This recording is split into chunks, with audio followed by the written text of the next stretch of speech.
obećava medijima da neću danas pjevati geni kameni, ali ću zato govoriti geni hrvatski.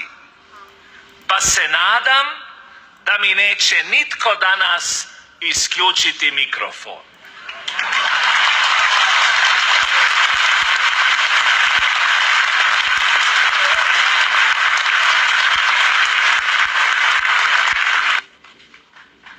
Obraćam se i vama, poštovani političari.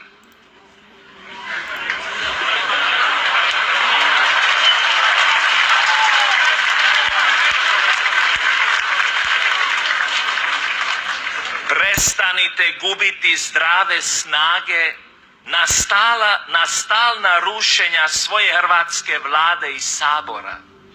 Narod vas je izabrao da budete konstruktivni, a ne destruktivni.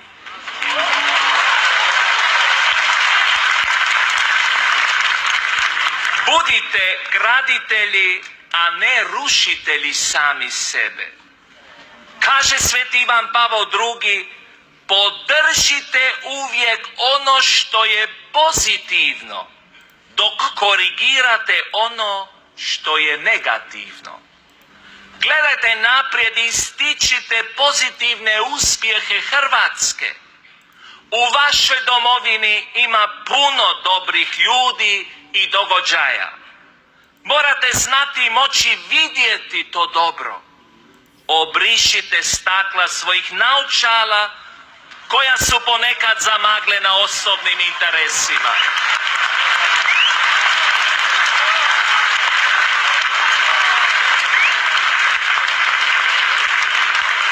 Domovino, pitam prvo tebe, kada ćeš svim srcem biti uz svoj narod? Konačno, dajmo poštovanje progonjenima. Kada ćete kao europske zemlje imati minimum hrabrosti da otvorite arhive, a zatvorite nečasne arhivare?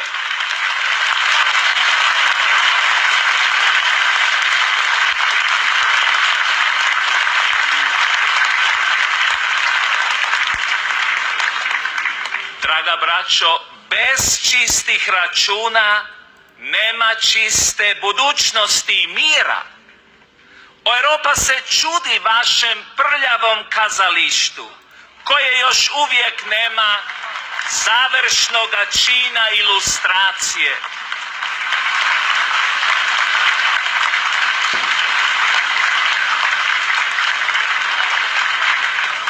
Blaženi progonjeni čekaju svoju pravičnost. Hrvatska kao država sada u potpunosti pripada Europi. Ja vas pozivam da ne tapkate stalno u prošlim vremenima i da ne gubite snagu u međusobne svađe. Vi ste Europa. Balkanski duh izdahnite, a europski zrak udahnite. Da su se naši mrtvi borili protiv dugogodišnjega zla koje ste imali i u svojim redovima. Neki žele nasilno progutati tu čistu dušu hrvatskome domoljubu. Žele iščupati hrvatsko srce braniteljima koje kuca za moju staru domovinu. Ja kao gradišćanski Hrvat ne dam nikome Hrvatsku, a ne dajte je ni vi.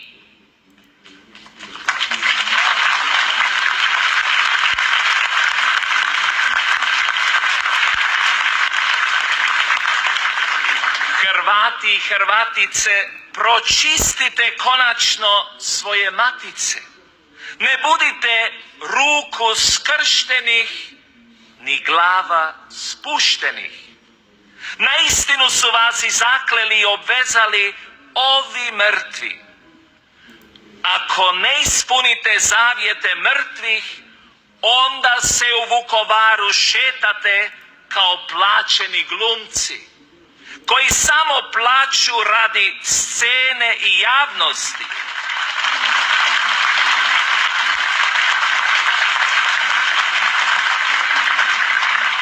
Na čišćenje vas obvezuju uplakane vukovarske majke i udovice, koji su svoje sinove i muževe ugradile u temelje slobodne Hrvatske. Osjećam veliku bol i tugu kada čujem istinu, kako stotine tisuća mladih napušta ovu prelijepu zemlju za koju su mnogi ginuli. Gubite zdrave i mlade snage koje su mogle obnoviti državu i podići palo gospodarstvo.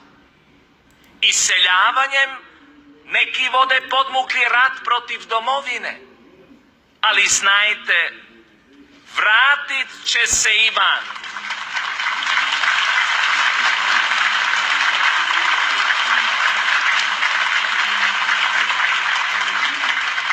Znajte, vratit će se Ivan jednoga dana i on će pitati: čija je ovo livada? Čija je ovo trava?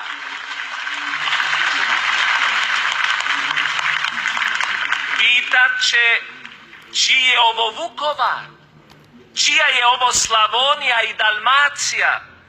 Čija je ovo Hrvatska? Moja i naša.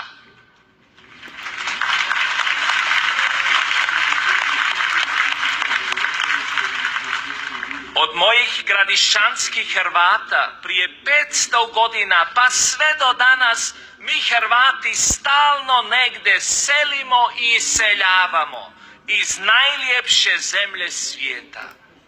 Ona je radnička i patnička, ali i mučenička. Od Vukovara do Dubrovnika, od Velebitskih planina preko mora do slavonskih ravnina. Hrvatska je prelijepa. Gradite je zajedničkim snagama.